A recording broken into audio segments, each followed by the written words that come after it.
Welcome. Thank you for joining us. My name is Pete Calabrese. I am CEO of CanAm Investor Services. CanAm is one of the largest and certainly most successful regional centers in the history of the EB-5 program.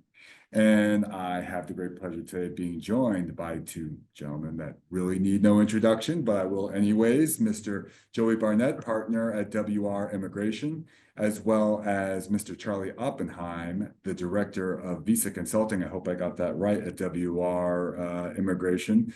Really, when we talk about experts in the field, we're basically describing these two gentlemen. So thank you guys both for coming on. It's been a few months since we've had you on here and for joining us to talk a little bit about the visa bulletin and the concerns that people might have going forward here. Absolutely. Thanks for having us, Pete. It's great to be here and always honored to speak with CanAm. You guys are one of the best in EB-5 and we're honored to be here. And great to see you, Charlie.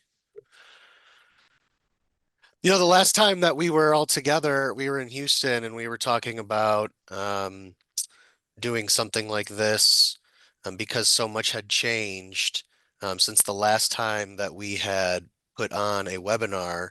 And I really applaud CanAm for that because things really have been moving and changing and developing in EB-5. And so I'm glad that we get to continue to have this conversation. Oh, likewise, and thank you for saying that. And it's great to have you guys on. So we put together a little bit of a slideshow for everyone here. So I hope that everyone can see that. But thank you guys. Welcome. We are CanAm, and much of this data that we're going to be presenting here really is the result of the work of you guys. So thank you guys for sharing this. You see this on this slide we have up here, and and here are pictures of us again. Once again, we have Charlie, we have Joey, great experts. You guys, you probably know them from the Chatting with Charlie series, which really is fantastic.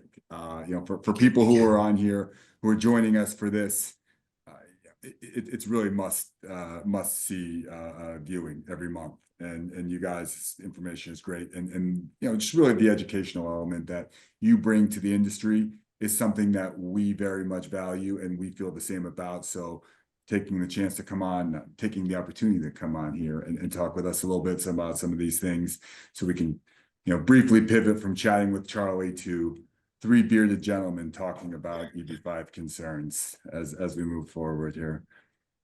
We have WR Immigration's legal disclaimer here for everyone, as well as the CanAm Enterprises securities disclaimer.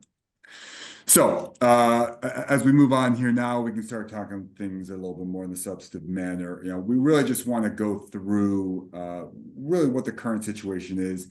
Maybe talk a little bit about what how the landscape has changed, maybe since the last time we spoke, because even though you guys have shared a lot of information and some of the changes, from the visa bulletins over the last, I guess it's 6 months at this point.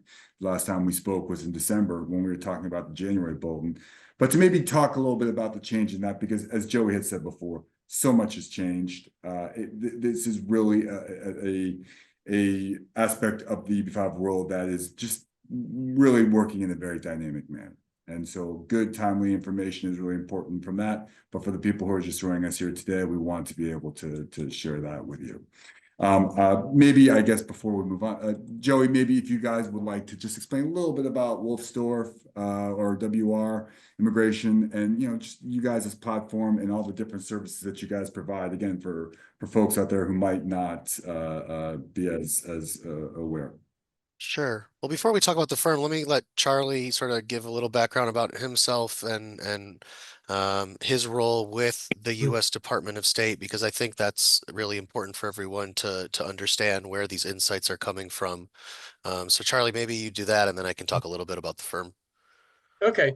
I was with the U.S. Department of State for a little over 43 years.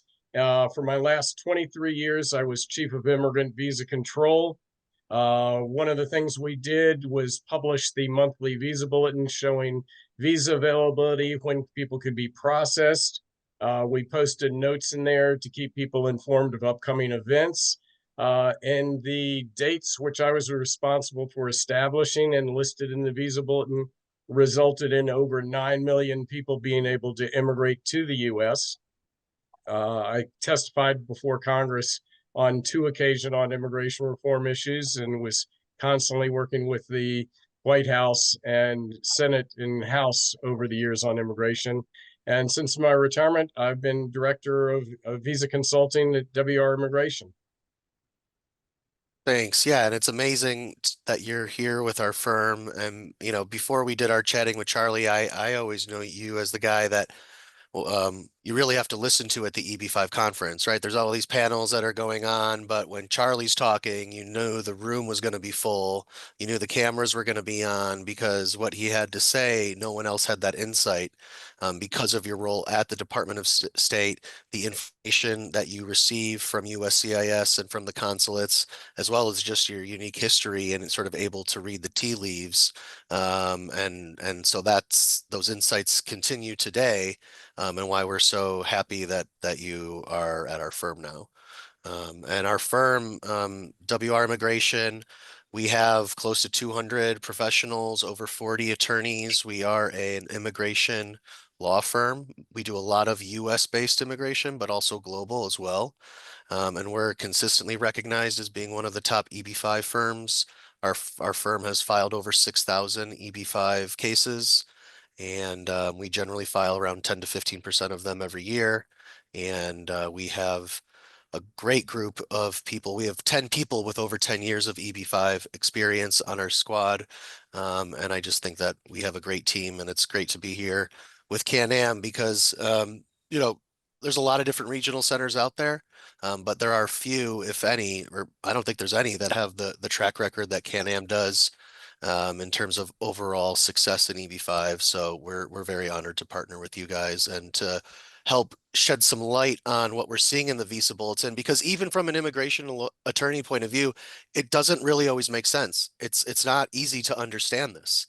And so, that's why Charlie's insights are what we want to be listening to. So I'm definitely down to get into it once you talk about CanAm a bit more. Yeah, there it is. I feel like honestly, the feeling is mutual, and it's greatly appreciated. Thank you guys for coming on. Yes, I mean CanAm, we are certainly one of the largest. We've now sponsored 75 qualifying EB-5 projects. We've raised over $3.7 billion of funding, and the number of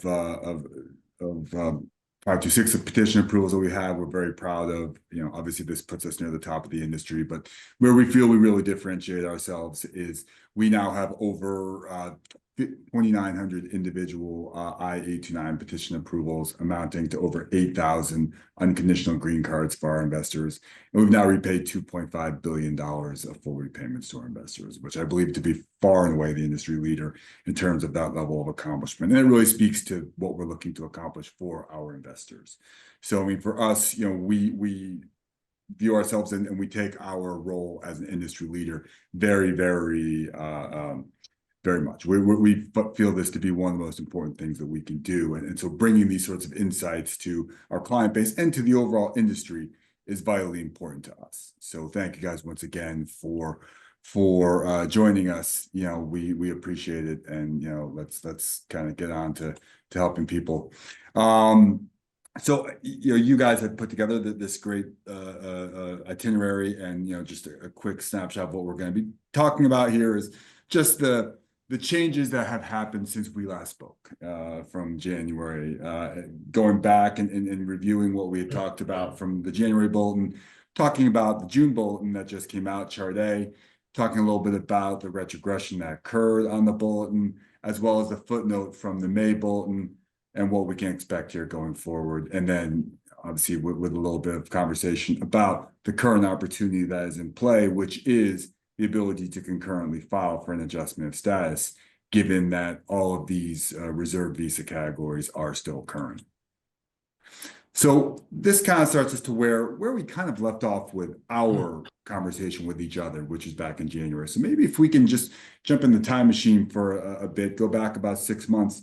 Because when we talked in January, this was really, and what kind of spurred our conversation with wanting to make sure that we were speaking to people was the footnote that came out in the January Visa Bulletin, which we spoke about in December, right? Because this was something that really started to, bring a lot of concerns to people. It really started people's conversations about, whoa, what are we looking at here in the very near future? Is this something that we need to prepare for right away?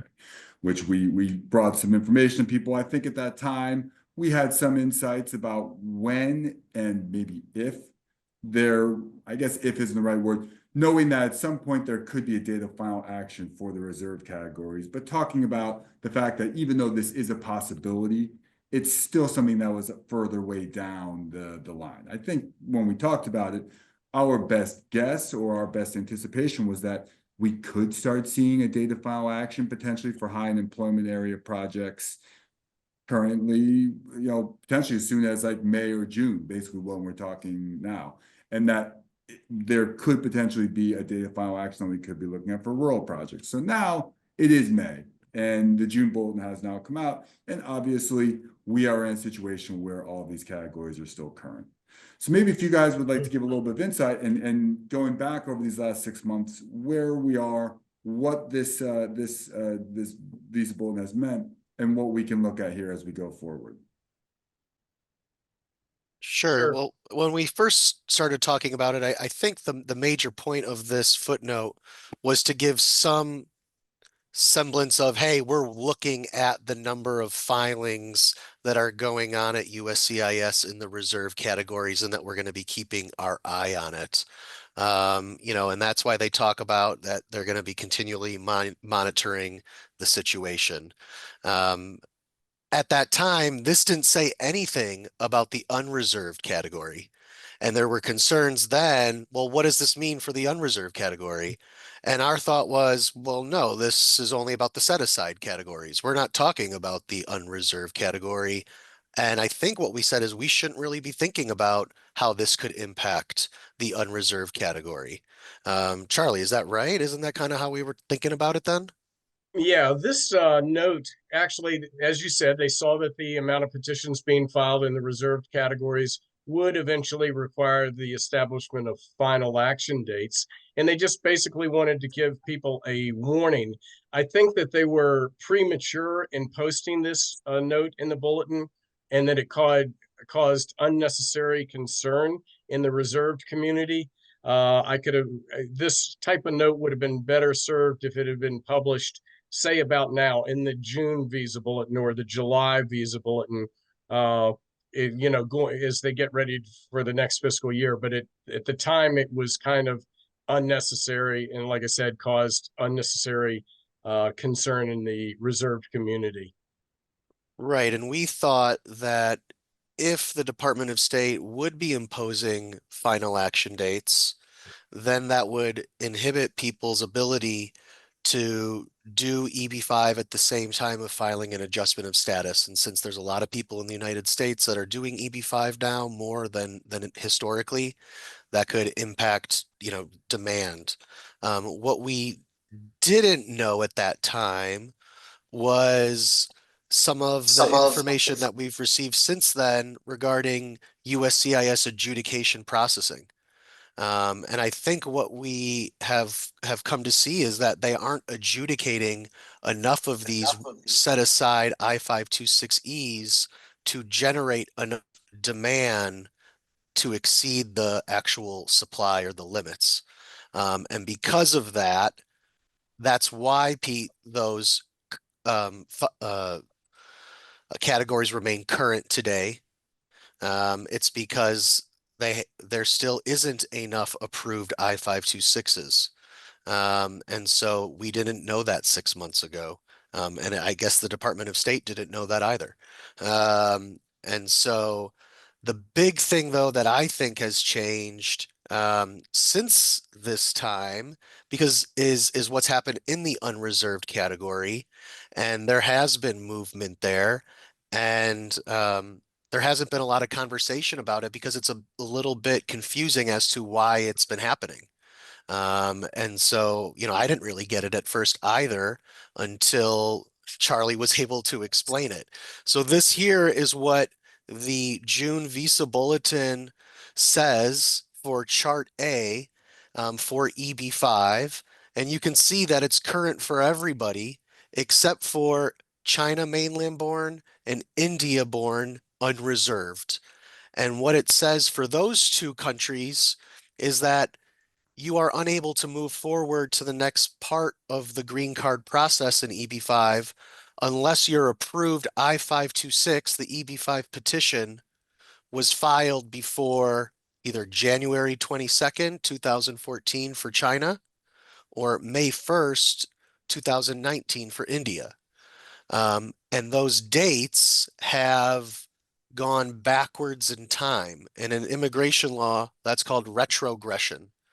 And so, Charlie, maybe you can kind of explain what exactly has happened. I mean, the arrows kind of show the backwards movement, but maybe you can kind of give us a breakdown of the why behind this movement, as opposed to just saying what happened.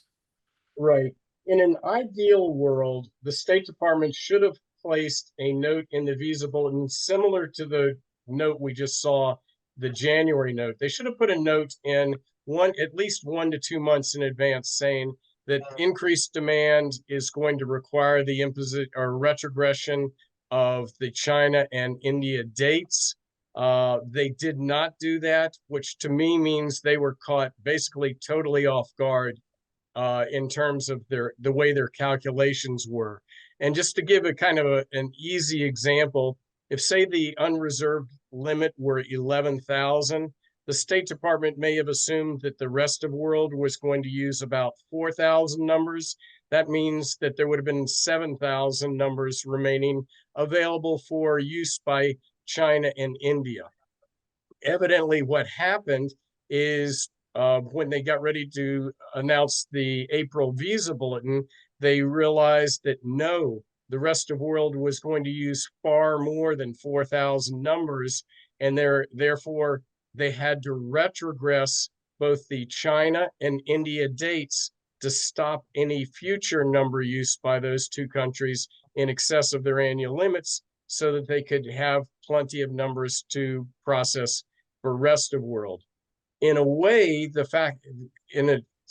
terms of the retrogressions, the fact that they did retrogress means that they should be able to complete most of the pending demand in rest of world unreserved and pretty much eliminate that pending demand as we go into the next fiscal year, which is a good thing. And again, these retrogress dates, they are a temporary in nature. I think for October, these dates, they should make an attempt to recover to the latest established dates. I do not believe they will go back to July of 2016 for China, but I think that they should head that direction, and they may be able to get back to January for India. And so what we saw thank you, and I follow that. I'm going to try to break it down a little bit for people. So what we saw happen over the past 4 months in China and India is that the final action date went backwards in time, right? So for China, it went from 2016 July back 2.5 years to January of 2014. For India, it went back almost 2.5 years as well, from January 2022, or is that 3.5 years? 3.5 January years. 2022, yeah. Yeah, 3.5 years. To wait, is my math Two and a wong? half. I'm an 2.5 attorney, years. not a mathematician. I Two and a apologize. I half leave that to years. Charlie. Sorry. Yeah. All right, so that's 2.5 years. Um, and because of that, there were a lot of people who are no longer able to move forward in that green card process. That was a big shock because, as Charlie mentioned, there was no note in the visa bulletin before March, and there were no Chart B dates to sort of indicate there would be this retrogression. And I think because of that, there is a good a good amount of numbers right now that can be given to individuals from the rest of the world. And if the consulates process those well in the next few months, that can clear out a lot of that demand, meaning there will be a lot more visa numbers available for China and India in the future. Which is why we're going to be seeing a lot of movement on these final action dates. I think in the next 12 to 18 months, there's going to be some ping-ponging back and forth that we're going to have to keep our eyes out on. And, the reason why is because of these um, overall these per country limits and that increased amount of EB-5 demand from the rest of the world. Do I have that right, Charlie? Yes. Did I miss anything there? No, and again, people should not be concerned with this retrogression and be concerned that, say, for China, that it's going to slowly progress, advance from January. I think it will be a rapid advance. I would not be surprised if it gets back to at least late 2015 for October, and for India, at least late 2021, if not a full recovery. So again, people should not, this is a temporary retrogression, and it was strictly to limit such number use for the remainder of the current fiscal year, but it has nothing to do with number use in the coming year. And I guess I mean a couple of things. One, this was really disheartening for a lot of investors, right? Who Yeah. had consular interviews canceled that had been previously scheduled, or maybe they couldn't get their adjustment of status approved, and it was, obviously not a good thing to happen to them and their families. But it is a short-term issue. I know that's hard to hear after you've been waiting for so long, because in October there is a new fiscal year and a whole new allocation of visa numbers. And so, they have pushed it backwards to limit who can get them this year, but there's going to be a whole host of new people who can get them next year. And so that's why we're going to be seeing some ping-ponging, I think.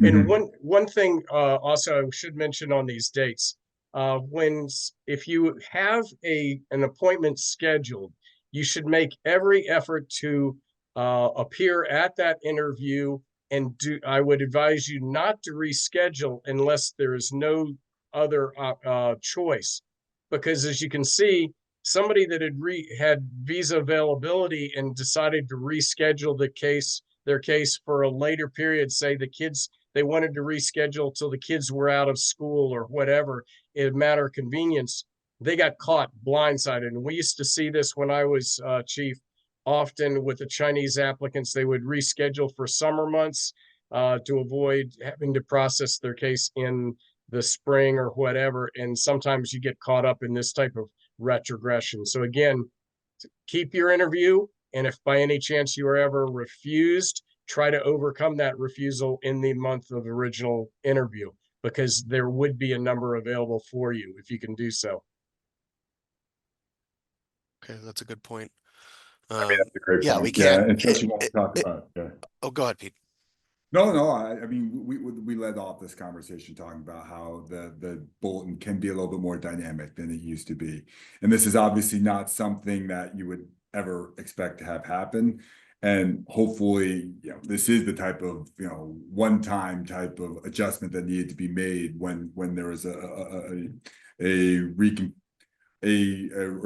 further review of the bulletin and the numbers that were needed for the rest of the world. But, the idea that, waiting a month or waiting a couple of months could have this kind of impact really speaks to, again, how dynamic things have been and how important it is to move forward as quickly as possible in terms of getting allocated your actual number. Yeah, and I'm going to say something. Which I think there's also been a little bit of change in how the Visa Bulletin does their projections, maybe since Charlie left. That is a little bit plays into that a little bit more. Whereas, they push it forward, the date forward a little bit more, and to generate that demand just to move it backwards. I know, Charlie, you've kind of talked about how you've would sort of do it on like a month-to-month basis and see what demand is actually generated. It's just sort of a different philosophy, so to speak. And I'm not saying one's wrong or better. I'm just saying it's a different way of doing it and why we're seeing more of the bounce back or bounce around. Yeah. Yeah. Unfortunately, I mean, it's better to go slowly and, advance steadily than have these ping pong effects, which they've been having more in the recent years. Yeah. Yeah. But it's Yeah, just, it's part of the that. management I think is it's, really hard. please go ahead. Sorry. No, but no, we talk about all the time of managing people's expectations and trying to give people reasonable ones for when they can move forward. And I think this definitely speaks to that. And maybe it just speaks to being used to the way Charlie had done it, running this for as long as he had. There was a consistency, and again, it's not to say that there is something wrong, or it's just a different methodology of how it's handled. And so that is one that takes a little bit more getting used to. Yep. Yep. So I think if we go to the Well, next slide, it talks about, so this was in last month's Visa Bulletin, the one for this year, and sort of what was the impetus for us to do another webinar was them saying, hello, wait a second. Yeah, we are going to potentially need to have a final action date for the rest of world for the unreserved category. And that's not something that has ever happened before, I don't believe, right, Charlie? Correct. There's never been a rest of world date. And I think that this note indicates the fact that they're saying we may need to impose a rest of world date is they used far more numbers for India and China than they had expected, and they should not have done so at the expense of rest of world applicants who had not had numbers available under their per country limits. So my concern is that they may actually run out of numbers, hit the overall annual limit before the end of the fiscal year, and may need to impose a rest of world date, possibly at the end of the summer. But this would only be a temporary issue, and then the category would go back of October. And an easy way for you to think about this is the annual limits are like your household budget, and you're making a monthly budget for your housing expenses, insurance, whatever you may have, and you only have a total amount of money to use through September. And unfortunately, the State Department, when they were doing their quote budget, they overextended themselves. Right. And now last fiscal year, they used all of the unreserved Visa numbers as well. The difference is that here it's happening earlier in the year potentially, and it's happening, it's stopping everyone from around the world as opposed to just from a couple of countries. Correct. And last year, the fact that they hit the limit was primarily due to the amount of China and India numbers they were used in combination with the rest of world, but the rest of world stayed current. That's kind of flip-flopping this year. Got But it. again, even people should not be concerned if there is a rest of world unreserved date imposed at some point before September. That should only be a temporary issue with the rest of world going back to being current for October. That's a great point that I think everyone really needs to hear if you're from rest of world is, don't be surprised if and when you do have an appointment cancellation because of this issue later on. And I think to some extent, the damage has already been done because the visa numbers have already been given out to China and India, potentially more than they were supposed to. And yes, that will be impacting rest of world, but only for a short period of time. Come October, it's going to go back and open back up. So it's a short-term issue, but not a long-term problem. The other thing that I thought yeah, was sort of interesting here is the goal, I think, is to maximize rest of world unreserved data number use, right? That's the goal. And so the more that you can clear that out now this year, that means, and I guess this is sort of your point earlier, Charlie, is like there's more visas in future years that can be used to reduce the backlog for China or for Indians. Yeah, I would think that the fact that they have retrogressed India and China, as I mentioned, they should be able to accommodate the vast majority of pending rest of world demand and finalize action on those cases this fiscal year. I mean, and that's not a small number. It's like 6,000. I mean, it's a big number of people who are still waiting. You know, they filed before 2022, potentially before 2019, still waiting for their consular interviews. You know, that number needs to be reduced significantly, in my opinion.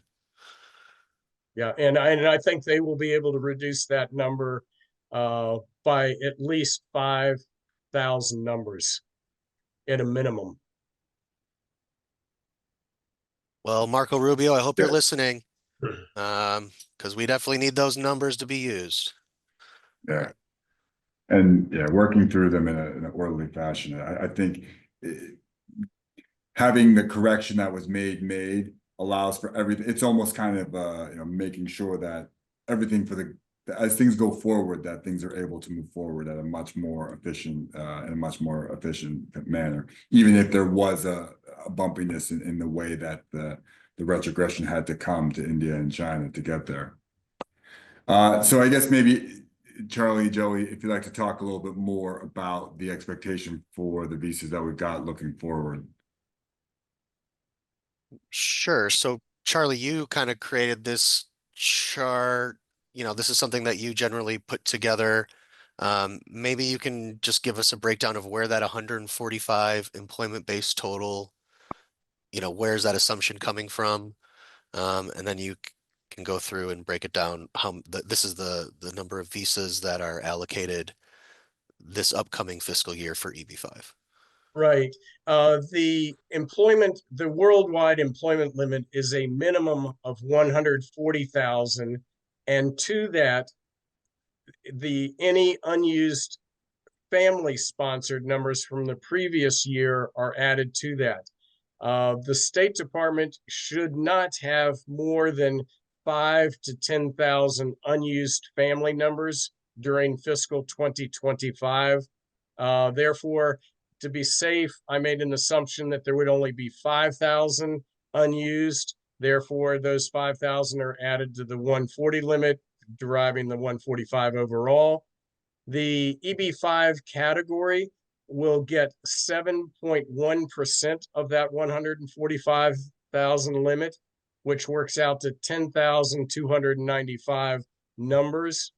The reserved categories under the Reform and Integrity Act says that the reserved categories get 32% of the overall limit, resulting in the 3,294.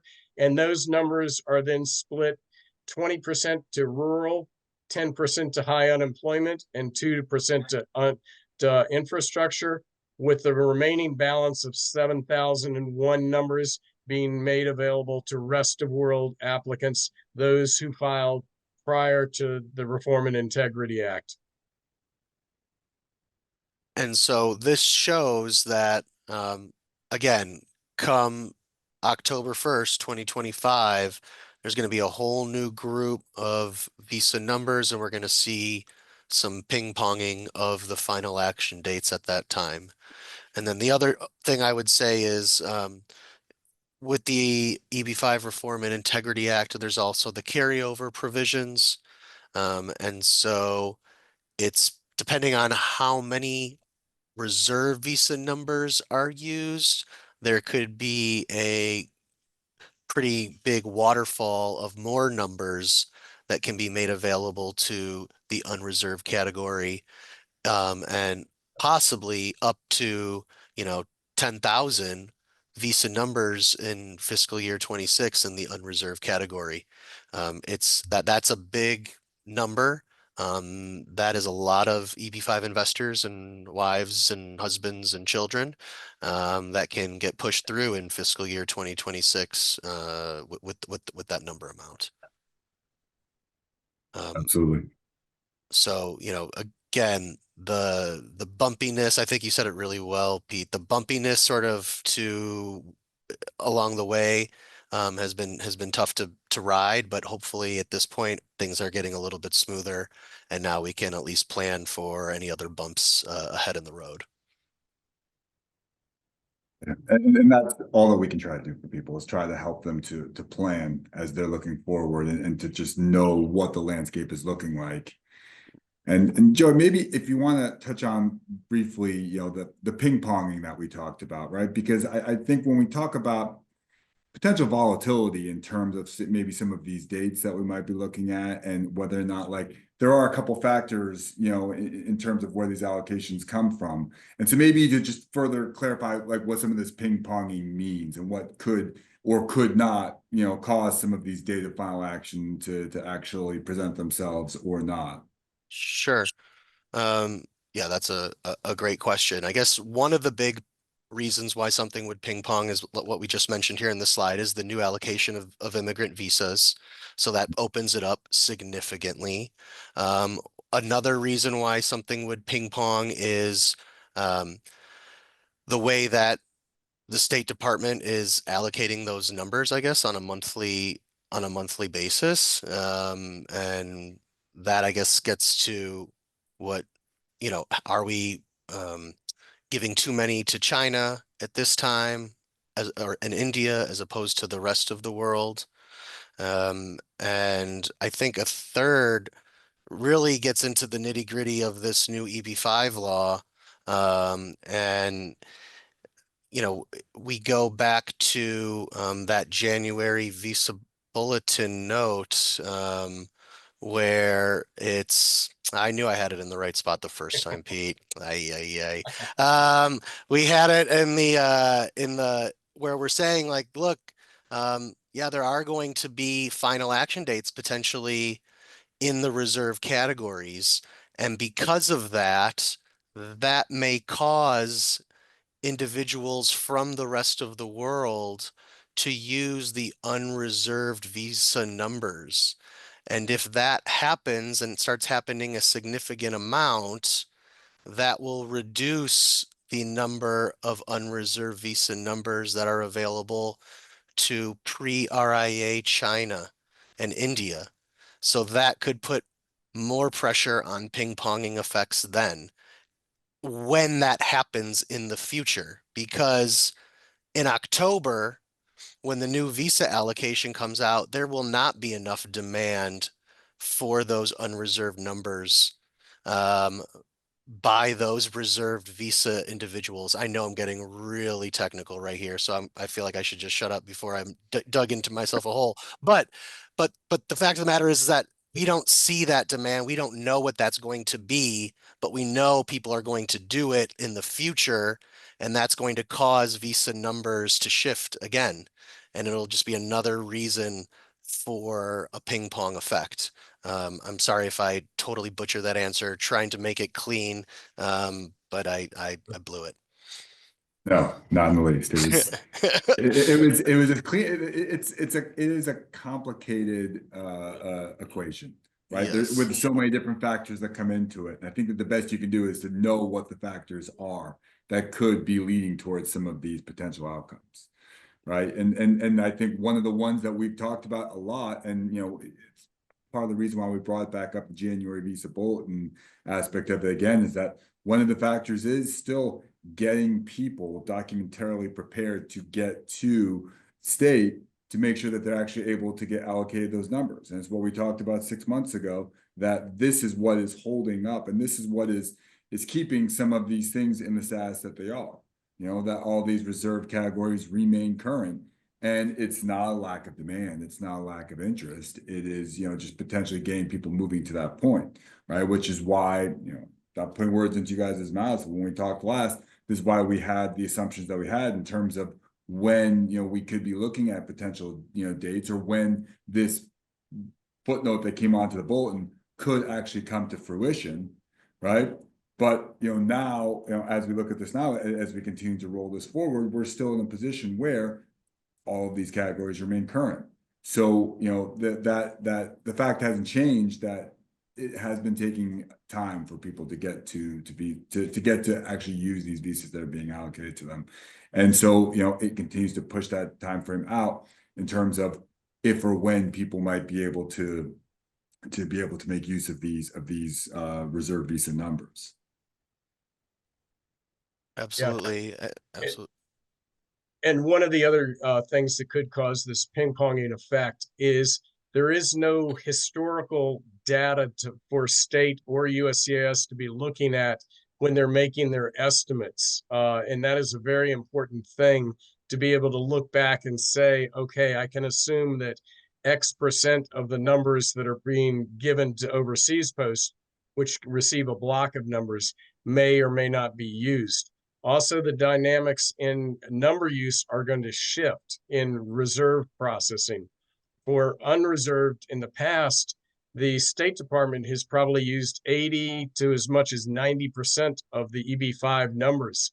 I think that in the future, the mix may be in the 50% State Department, or 60% State Department, 40% Immigration Service number use. So those type of dynamics where the state may not have complete visibility of the demand and rate of number use for USCIS may complicate their determination of any future dates. And what you're talking about, for those, again, who, the concurrent filing aspect of it, right? That people who are concurrently filing, they have their I-485 being contemplated by USCIS as opposed to state. And I have to think that a lot of this volatility that we're talking about, and maybe the complications and maybe some of the changes in the visa bulletin, is an output of that change that's come, the amount of concurrent filing that's going on in the market. And I think that, I mean, there's no doubt in my mind that the demand for EB-5 within the United States is grown, and they're taking advantage of this concurrent option. They're getting those work authorizations and having the backup plan and giving their families, the ability to remain here if their kids are aging out. That is a huge reason why people are doing it. And you're able to get these interim benefits, the unrestricted work authorization, the ability to remain in the United States even after your non-immigrant visa status expires, and the ability to travel in and out during the time your adjustment is pending. Those are huge benefits that you get just by filing the case.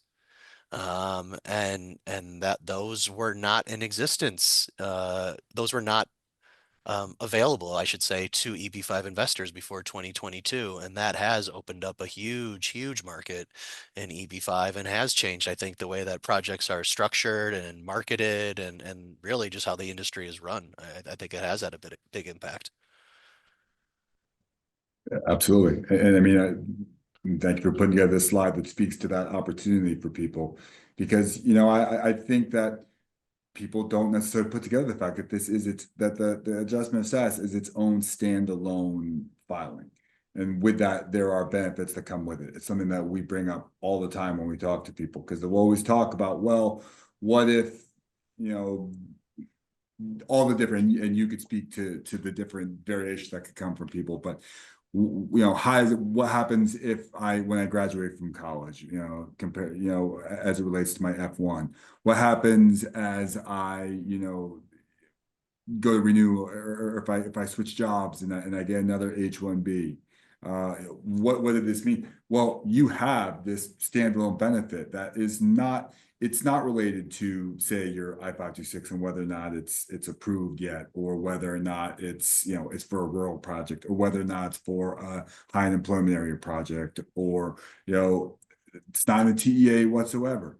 If you have this concurrent filing, this I-485 in place, there are benefits that go along with it that are hugely beneficial: the ability to work, the ability to travel. And those are benefits that typically will come to people.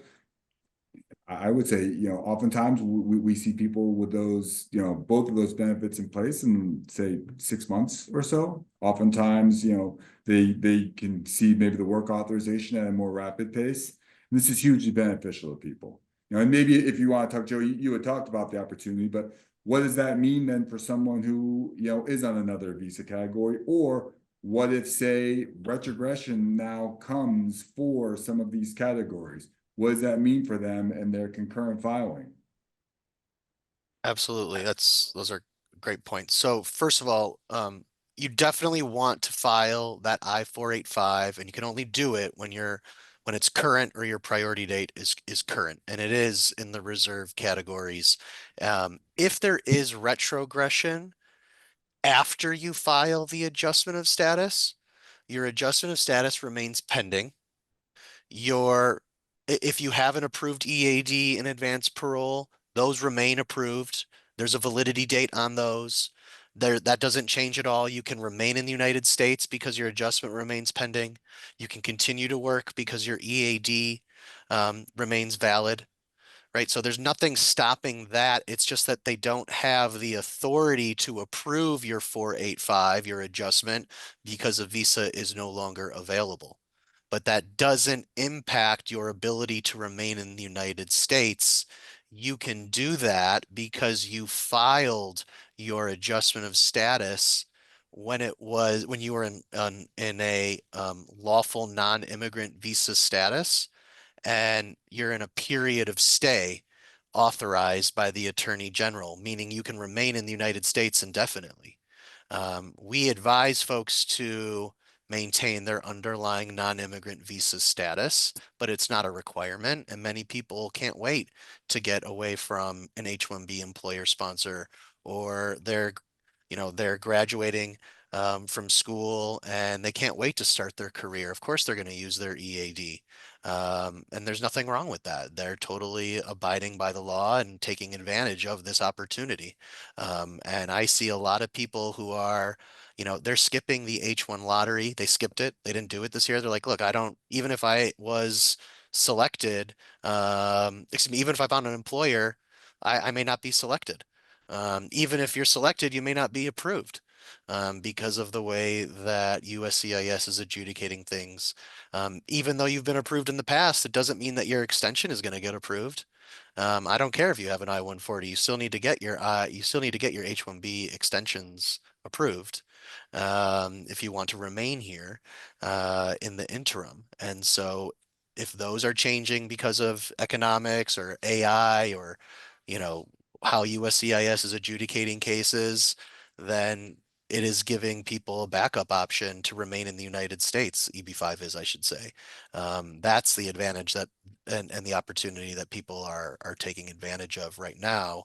And I think the point to, kind of to bring it back to our conversation is that's not going to last for long. The January visa bulletin pretty much indicated that. It may have been too soon, but the facts remain is that there are going to be final action dates in these reserve categories at some point, and you need to get your spot in line. And that's sort of like somewhat with U.S. immigration. There is a waiting game involved, and it doesn't really matter which option you go with at this point. EB-5 is probably one of the faster ones for a lot of people. Mhm. And that's why it is in such high demand. That's why there's been, what, 9,000 to 10,000 of these cases filed in less than 3 years. Yeah. No, absolutely. I mean, perfectly stated. I mean, I think it remains one of the best pathways for people to move forward. And this remains a tremendous opportunity because all these categories are current. Now, sadly, I skipped over our wizard slide a little bit too quickly to get back to the visa bulletin. But I mean, as we look at this now, because I think that the advice when you're looking at an opportunity that's presenting itself is, when should I go? When should I try and do this? Well, the obvious answer is always, well, as soon as you can, because every new visa bulletin is a new bit of information, and it is another spot where if that bulletin now comes out and has a date on it for any of those sorts of things, the ability to concurrently file is no longer there. right? But as we do try to put our prognosticator cap on, say, well, if I were to say, look at how long that this opportunity could potentially continue to present itself, do we think that this will continue to be the case through the current fiscal year? Do we think the case through the end of the calendar year? This is something, I guess I would ask you guys, to not to put you right on the spot, but you must get asked this all the time. Someone says, yeah, I'd love to do EB-5. I really can't actually go forward until November. Do we think that this is something that, I would still have the opportunity to do? Past the advice that you would give is, well, once it's no longer current, it's no longer current, but would you foresee, with the movement that we've seen between the documentarily prepared people that made it to state, or the numbers that have been used so far, what could potentially people be looking at as far as the length of time for this opportunity?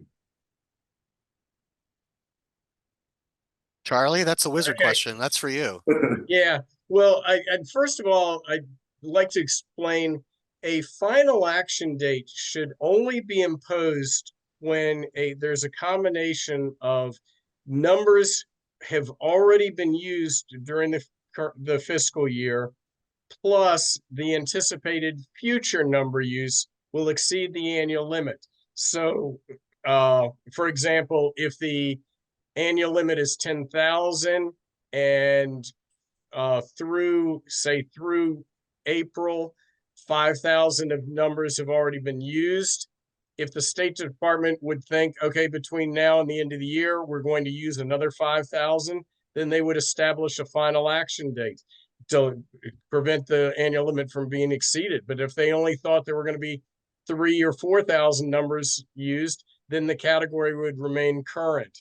And I think in a best case scenario, we're not seeing high rates of approvals now. So I don't foresee there being enough applicants with approved petitions to utilize the amount of numbers available and require a final action date in any of the reserved categories before January of 2026. That cannot be, and that would be at the earliest. Nothing can be guaranteed, but again, I don't think that based on the current information we have available, there's no indication that there would be demand that we're requiring number use and the imposition of final action dates before January of 2026 at the earliest. We'll have to monitor this situation during the summer to see if anything were to change. But again, right now, we can only go on the information we have before us. And one of these, an example is there's probably been less than, several hundred numbers used in the reserved categories this fiscal year because of the lack of approved petitions. That's why we come to you for this, because people will hear of the Hill tangentially, but there's so many people. I know that there's been so much interest, and I've heard that projects are getting subscribed to quickly and they're moving along quickly.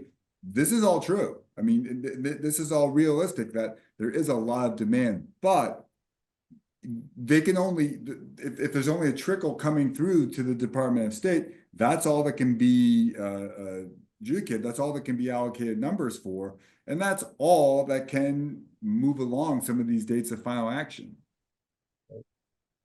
Yeah, I agree. It's one of those things where there's a little bit of government inertia, and we know that the Visa Bulletin doesn't tell the full story, right? It never was intended to tell the full story, but it is, I think, perceived to be the full story. And I think that's why these conversations are so helpful, is that there's just a lot going on. I like what you mentioned before. You think about it as sort of the iceberg, there's a lot going on under the water that you don't necessarily see when you're reading a Visa Bulletin that impacts how all of this plays out. And I think that's a keen analogy.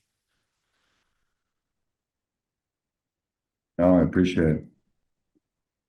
Well, I mean, I know there's been a ton of great information, and on top of the information that we've given you in all these slides, I want to make sure that everyone has the chance to contact WR Immigration. The most Thank you. important information is how do I get in touch with Joey, because I am interested in and want to move forward. So for those of you listening, please find their website, newsletter, telephone, YouTube, LinkedIn. You know, Joey's birthday, if you want to send him a card. Yeah, Everything please is feel free to reach out to us or scan us. We also have, as Pete mentioned, our Chatting with Charlie on YouTube. So you can just type in Chatting with Charlie EB-5 into YouTube, and you'll see the past 3 years of our monthly calls. So, and here's my email here too. You can always reach out. There's Joey's email. As they mentioned, over 200 professionals. That they are a large, very well established, and quite frankly, one of the experts in the industry. So Joey and Charlie are, you know, obviously listed here, and they're been a fantastic resource for us, and I think a fantastic resource for us as well. This is CanAm's contact page, but considering that you're listening to this, you probably already have all of these things already. But I am sharing it once again. So if anyone wants to call back and reach out to us, they are welcome to, or to reach out to myself directly. Gentlemen, Joey, Charlie, anything else that you'd like to impart on people before we say goodbye? Just one thing I would advise people to pay attention to the visa bulletin. As again, in an ideal world, before anything major were to happen affecting either the reserved or unreserved, the state should post an item in the visa bulletin at least 1 to 2 months before any major changes. Yeah, I think that's a good one. And, you know, there are times to make to be bold. And I think sometimes with EB-5, you kind of have to be that way. And it is a huge decision to make. It's not one that you want to not think about, but it's also easy to kind of overthink. And sometimes overthinking, and with this visa bulletin stuff, the opportunity can pass you by. So it's sort of this balance of playing, you know, making the right decision, but also moving forward in a way that makes sense to give your family the best opportunity. So it's something to balance. And one thing that we didn't mention is, you know, some applicants, if they have the means to apply for the EB-5 program, if you already have a petition in one of the other employment categories, first, second, or third, you're always eligible to file as well in the EB-5 program, giving you 2 chances at a visa, you know, at a time. And so, unique opportunity. Fantastic, yeah. Yeah. And thank you so much, Pete, again. You know, you guys are leaders in EB-5, and we appreciate all the education that you give the entire industry. So it's definitely very wonderful to be part of. Feeling mutual. Thank you guys so much for your time. Thank you for your expertise. Charlie, Joey, it's great as always, and we'll talk to you guys all soon. All right. And we're gonna Been a have you guys back later in the year so we can do our next check-in for you know, just in case there's ever another footnote that we want to follow up on. Love it. Yep. We'd be honored. Thank you. Thank you, gentlemen. Take care. All Take right. care. Bye. Bye-bye.